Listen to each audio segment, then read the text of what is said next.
사랑의 하나님 감사합니다. 부족한 중이 일주일 내내 고민을 하고 생각을 하면서 말씀을 준비했습니다.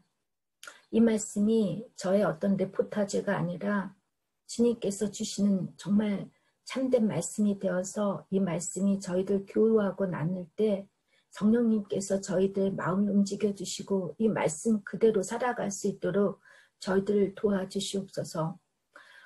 주인이 부르실 때 종이 그 주인의 모든 것에 순종하는 것처럼 오늘 저희들 주님의 주인이신 주님 앞에 저희들이 종의 입장으로서 주의 말씀을 듣고자 합니다. 이 말씀 순종할 수 있는 저희들 믿음 되게 하여 주시옵소서. 예수님의 이름으로 기도드립니다. 아멘.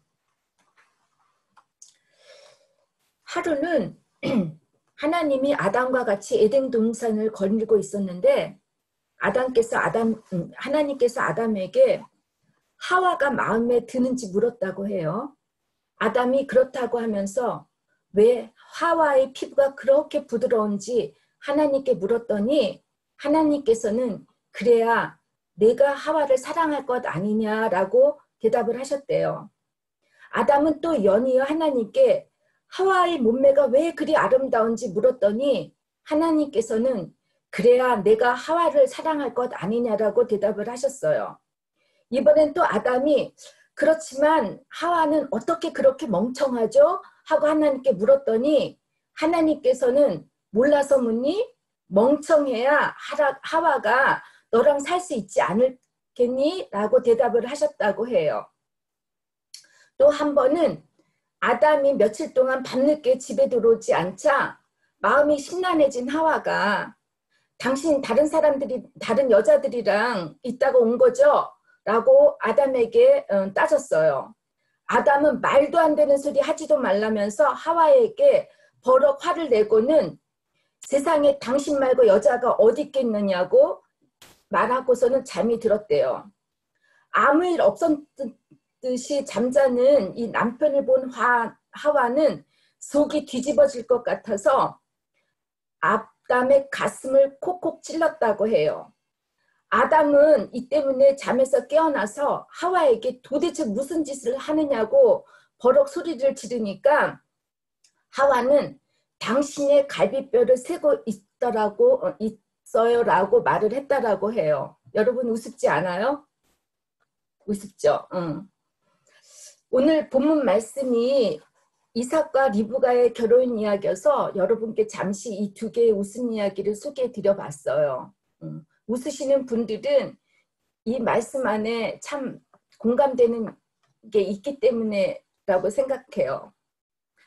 부부는 같이 살고 평생을 살아도 서로의 마음속에 담아있는 것을 알 수 없는 존재인 것 같아요.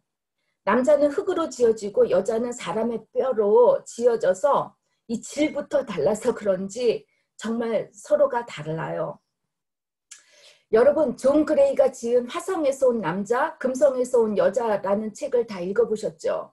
한동안 온 세계의 베스트셀러가 될 정도로 그의 저서가 꽤 인기가 있었는데 이 책을 읽어보면 많은 사람들이 공감을 해요. 근데 존 그레이가 말하고 싶어하는 요점은 어차피 남자와 여자가 서로 다른 존재임을 인정하고 이해하면 남자와 여자가 싸우지 않고 잘 살 수 있다는 거예요. 결혼은 인류일치 대사, 즉 사람이 살아가면서 하는 일 중에 가장 큰 일이라고 하기 때문에 신중하고 또 신중해서 결혼의 대상을 만나야 해요.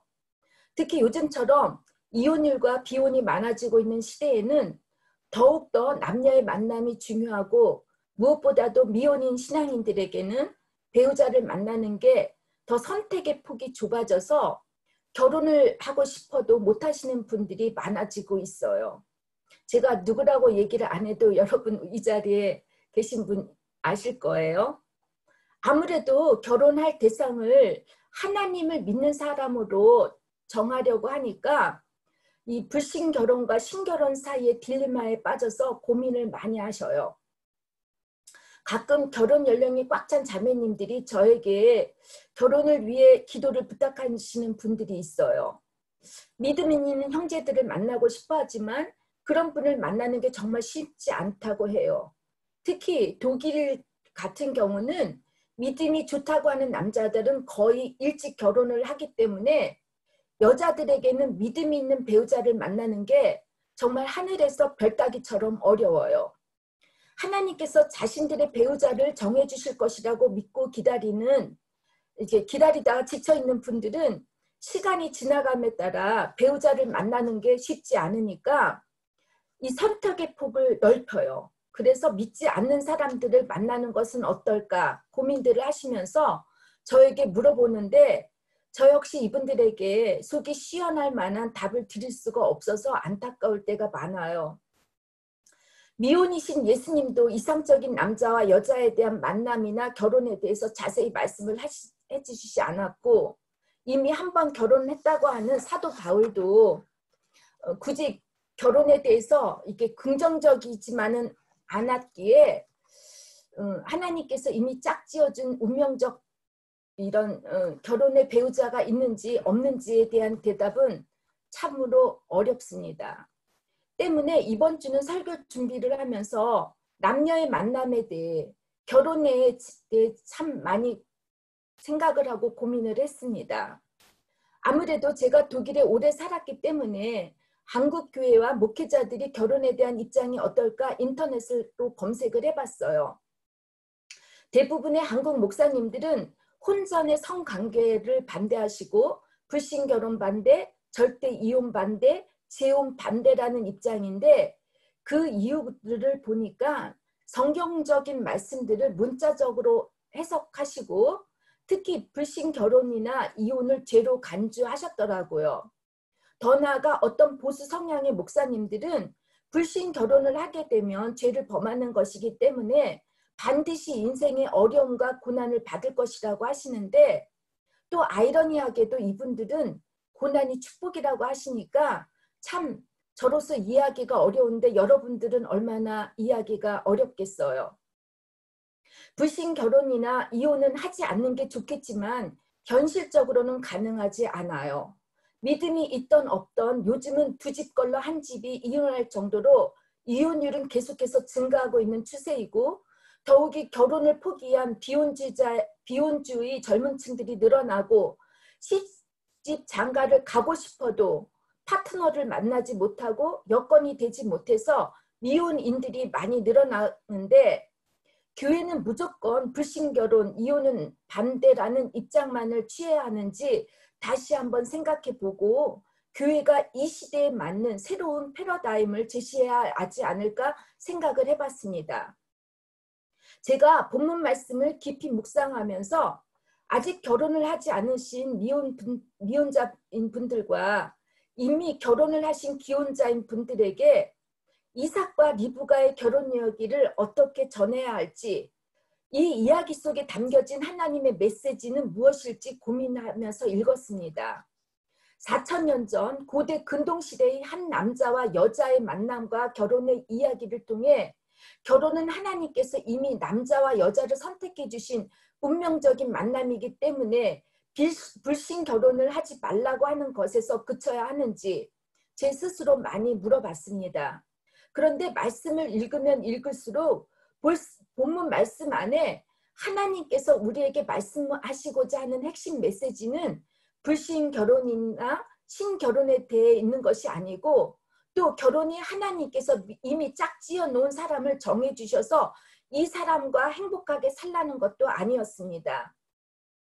이삭과 레브가의 그 결혼 핵심 메시지는 구속사적인 의미에서 볼 때 구약의 역사에서 시작된 하나님의 언약의 흐름이 신약으로 이어지고 있음을 예시한 것입니다. 먼저 본문 말씀을 보면 눈에 띄는 게 나타나는 특징이 하나 있어요. 바로 창세기 24장이 창세기 중 가장 긴 장으로 모두 67절이 되어 있다는 거예요. 여러분, 창세기 기자는 이스마엘의 결혼에 대해서는 아주 간단한 한 줄로 기록했는데 왜 이삭과 리브가의 결혼에 대해서 이렇게 자세하게 길게 기록을 했을 거라고 생각하십니까?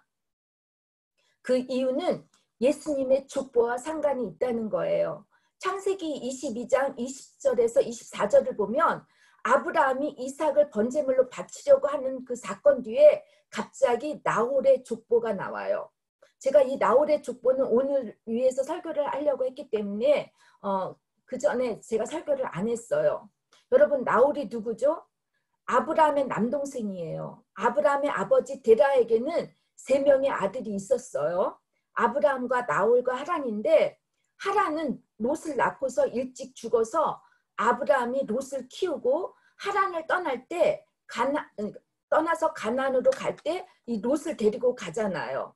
고향인 하란 땅에 홀로 남은 이 나홀은 전처인 밀가에서 8명의 아들을 낳고 첩에서 4명의 자녀를 낳았는데, 이 전처 8명의 아들 중 브누엘이 있어요. 좀 복잡하죠, 그죠? 이 브누엘의 딸이 바로 리브가였고 아들이 라반이었던 거예요.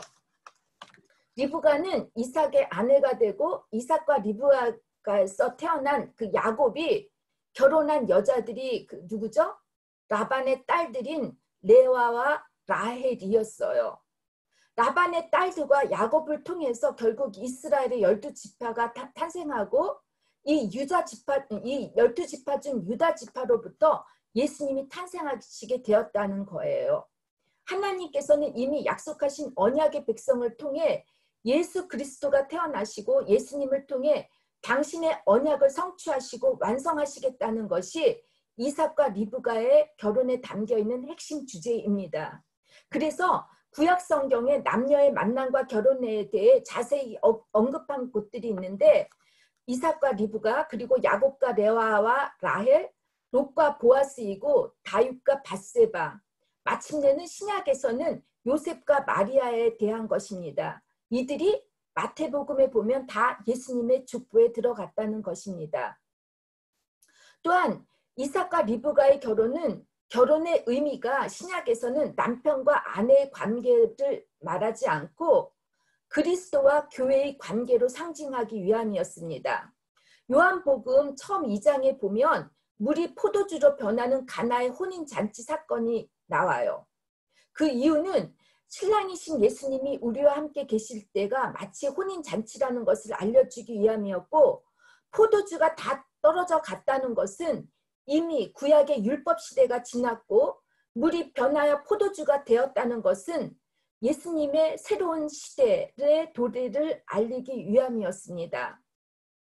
종말론적인 관점에서 볼 때 신랑이신 그리스도의 재림을 신부인 우리들이 말씀의 등불을 켜고 기다려야 하기 때문에 기름을 잘 준비하고 있으라는 것이 신약 성경의 핵심입니다. 여러분, 또 이삭과 리브가의 결혼에 담겨있는 또 다른 핵심 주제가 무엇일까 알아보기 위해서는 본문 말씀을 처음부터 자세히 들여다봐야 합니다. 창세기 24장은 크게 4부분으로 나뉘어져 있어요. 첫째 부분은 1절에서 9절까지 아브라함의 그의 종에게 아들 이삭의 신부감을 좀 구해오라는 아브라함의 명령에 대한 내용이고, 둘째 부분은 10절에서 27절까지 아브라함의 종이 기도한 대로 리브가를 만난 사건에 대한 것이고, 셋째 부분은 28절에서 49절까지 아브라함의 종이 리브가의 집에 가서 그녀의 가족들을 만나서 간증하는 내용이고, 마지막 넷째 부분은 50절에서 67절까지 아브라함의 종이 이삭에게 가족의 축복을 받고 고향과 가족을 떠나 가나안 땅에 도착한 리브가가 이삭의 아내임을 확인시켜주면서 두 사람이 만나는 이야기로 끝이 납니다. 제가 이렇게 본문을 넷으로 나뉘었을 때 여러분, 핵심 인물이 나오지 않아요? 이 긴 이야기를 이끌어가는 사람은 아브라함도 이삭도 리브가도 또 리브가의 가족도 아닌 한갓 종에 불과한 무명인이라는 것입니다.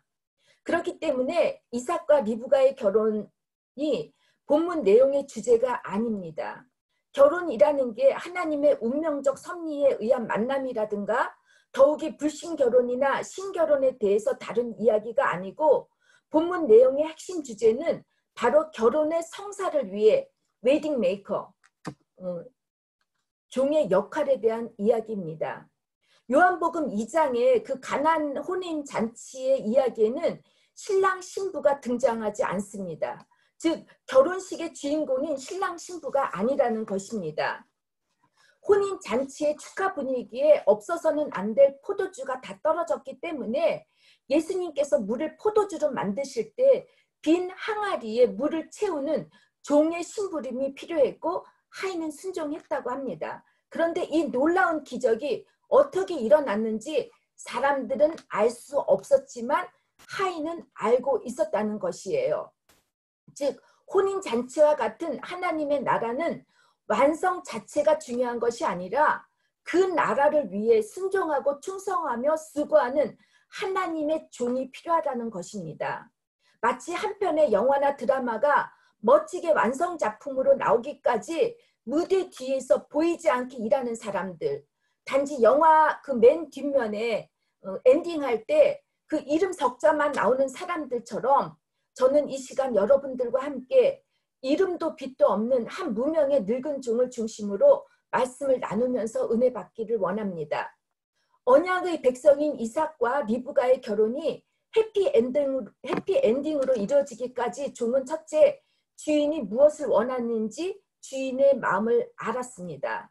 창세기 기자는 아브라함의 종의 이름을 언급하지 않았지만 늙은 종이라 할 때 엘리에셀이라는 게 분명합니다.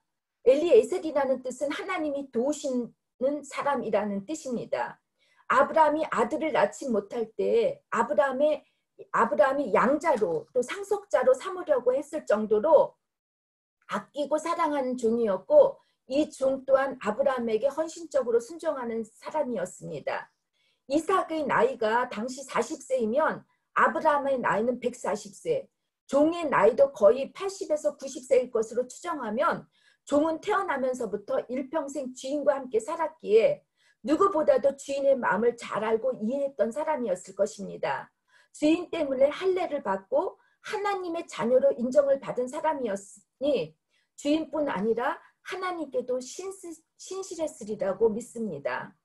아브라함은 사라가 죽자 아들 이삭을 결혼시키고자 합니다.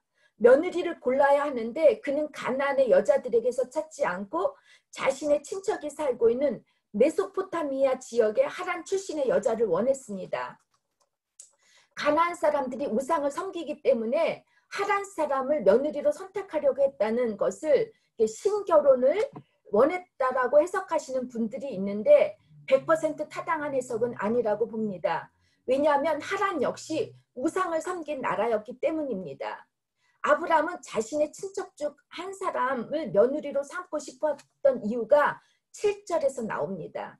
아브라함이 하란을 떠나기 전에 이미 하나님께서 아브라함에게 그곳에서 며느리를 구할 것을 맹세케 하셨기 때문입니다.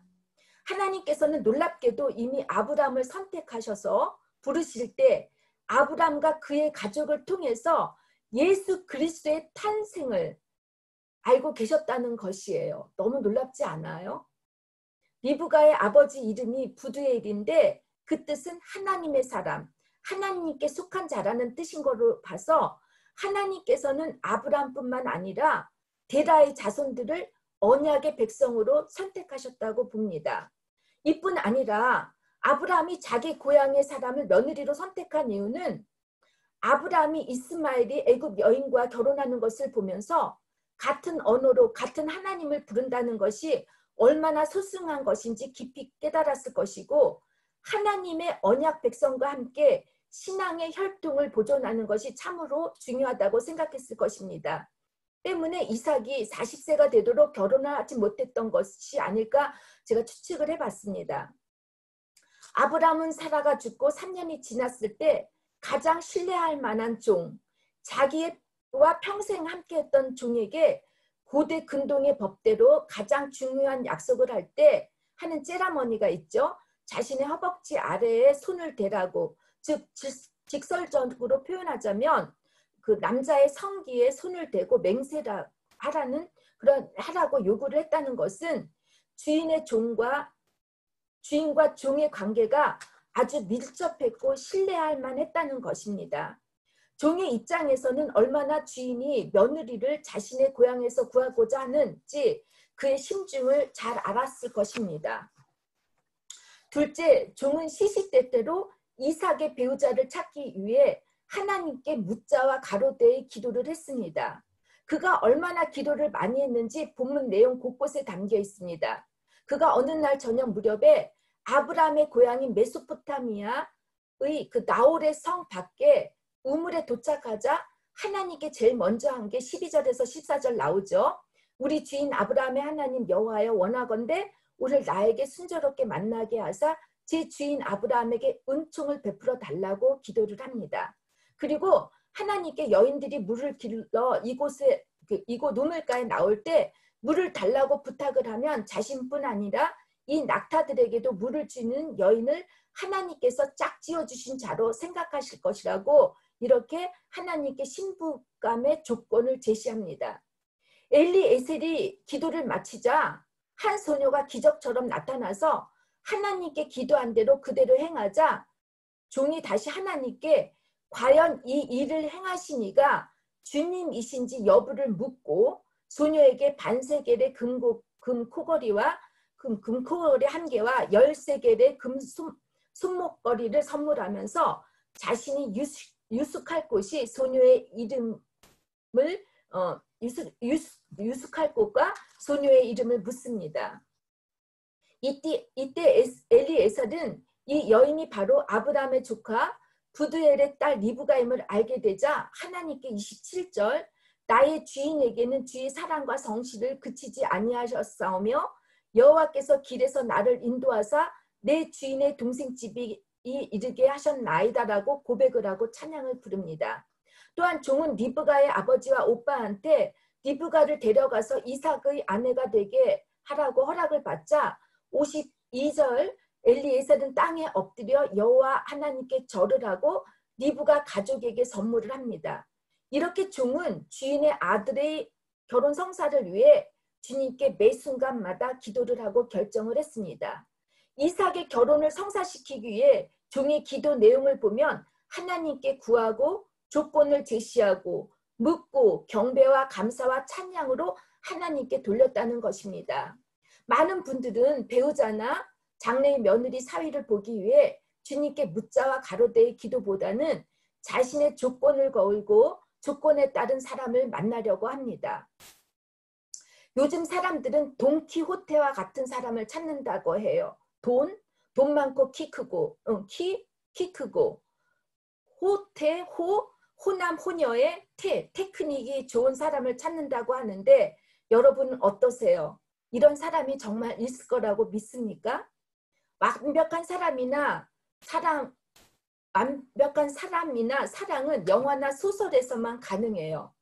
인간이 불완전하기 때문에 예술적으로나마 완전한 사랑을 꿈꾸고 인간의 사랑이나 만남을 승화시키려고 하지 않나 생각합니다.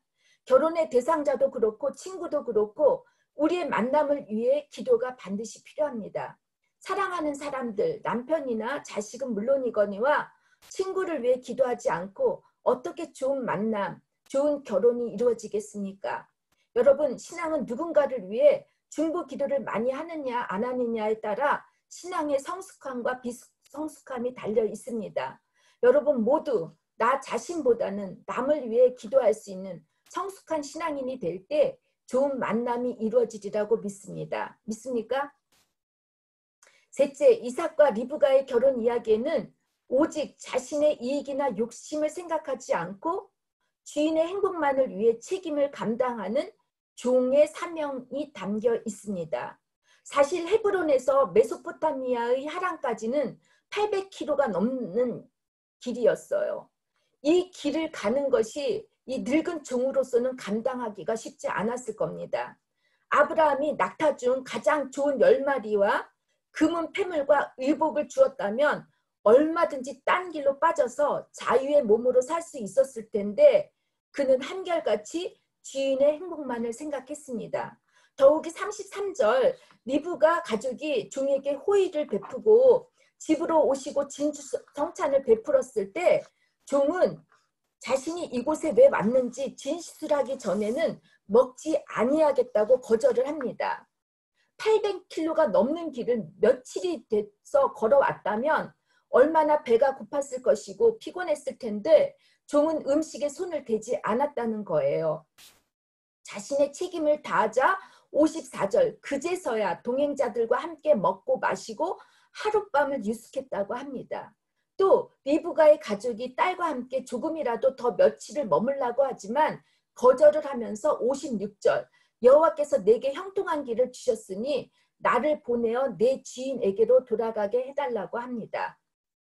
아브라함의 종은 주인이 보던 말던 크든 작든 주인이 맡겨준 심부름을 주인의 일이라 생각지 않고 자신의 일처럼 일을 합니다.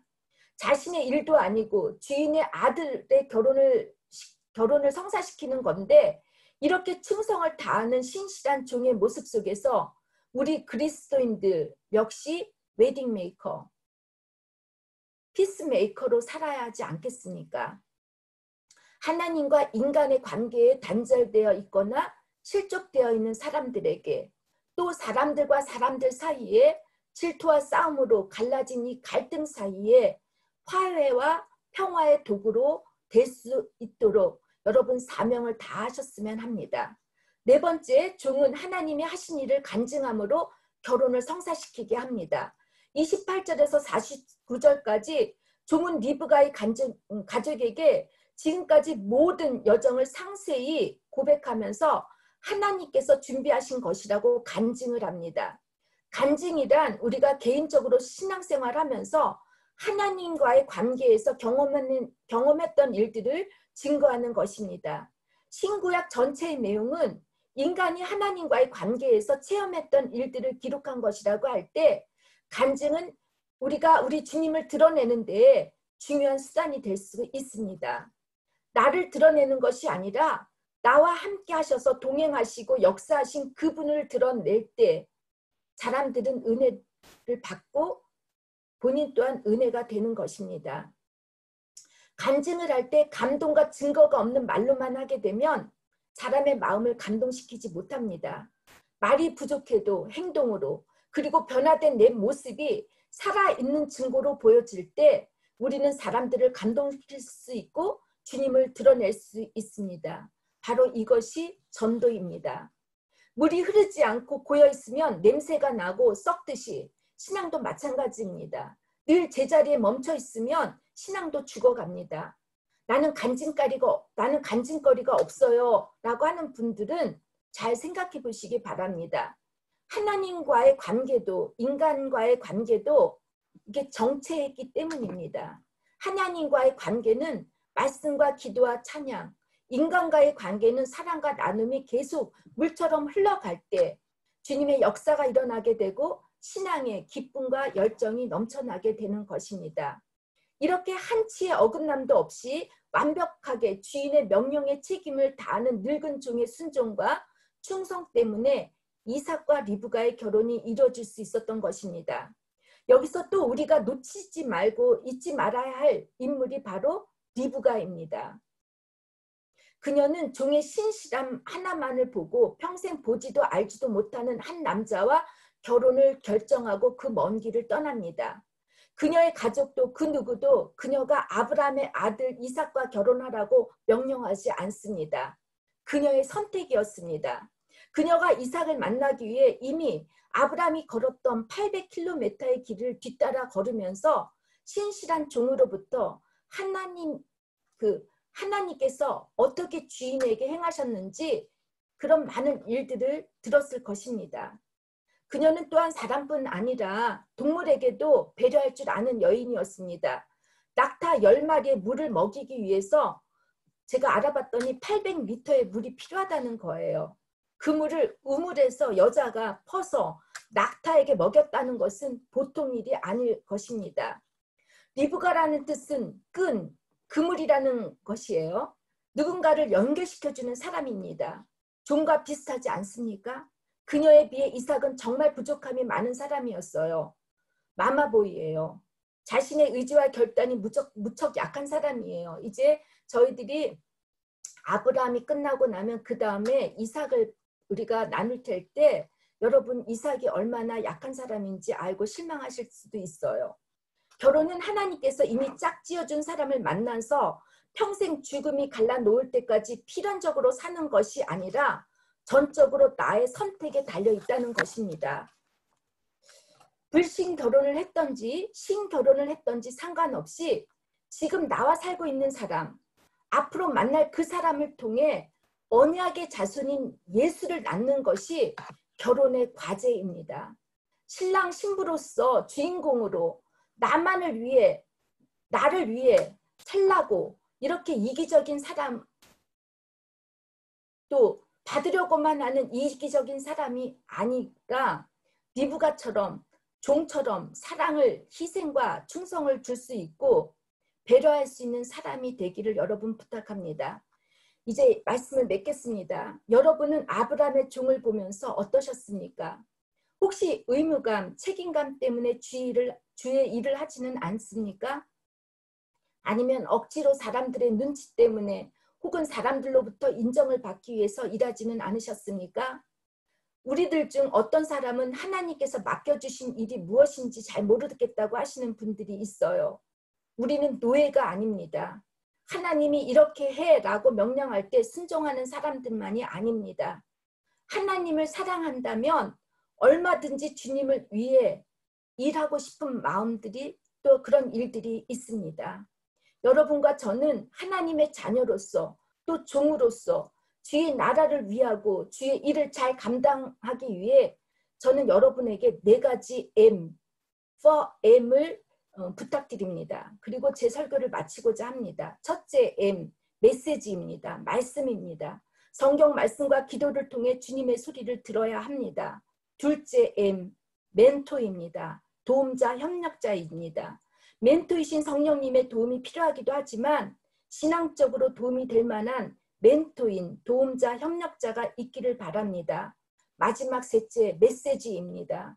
내가 어디를 향해 가고 있는지, 나의 사명은 무엇인지, 나의 삶의 목적이 하나님이 주신 과제, 복음을 위해서 살고 있는지 또 묻고 물어야 하고 이와 같은 뜻이 같은 공동체와 함께 길을 가는 것입니다. 넷째, 마인드입니다. 하나님과 함께 했던 모든 경험들과 말씀에 대한 나의 고백이 있어야 합니다.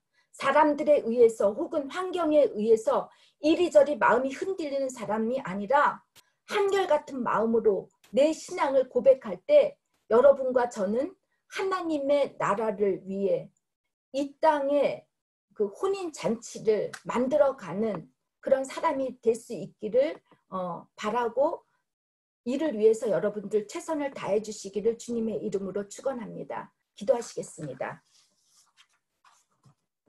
주님, 죄송합니다. 저희들은 살면서 늘 우리가 신랑이 되고자 하고 신부가 되고자 합니다. 주인공이 되고자 하고 늘 우리가 상대방에게 요구를 하고자 합니다. 그러나 하나님, 저희들은 신랑 신부의 입장이 아니라 그 결혼식을, 혼인잔치를 멋지게 잘 준비하고 성사시키게 하는 종들의 모습으로 살아가기를 바랍니다. 주님, 저희들에게 주신 이 4가지 M 잘 지킬 수 있도록 도와주시고 이 땅에 살아갈 때 흔들리지 않도록 저희와 함께하여 주시옵소서. 예수님의 이름으로 기도드립니다. 아멘. 십자가의 보혈의 구원과 부활의 새 생명을 부어주신 성자 예수 그리스도의 놀라운 은혜와 천지를 창조하시고 하나밖에 없는 아들을 보내주신 성부 하나님의 무한하신 사랑과 우리들을 진리 가운데로 인도해 주시고 동행해 주시는 성령의 감화와 감동이 이제로부터 영원히 함께 하시기를 간절히 축원하옵나이다. 아멘.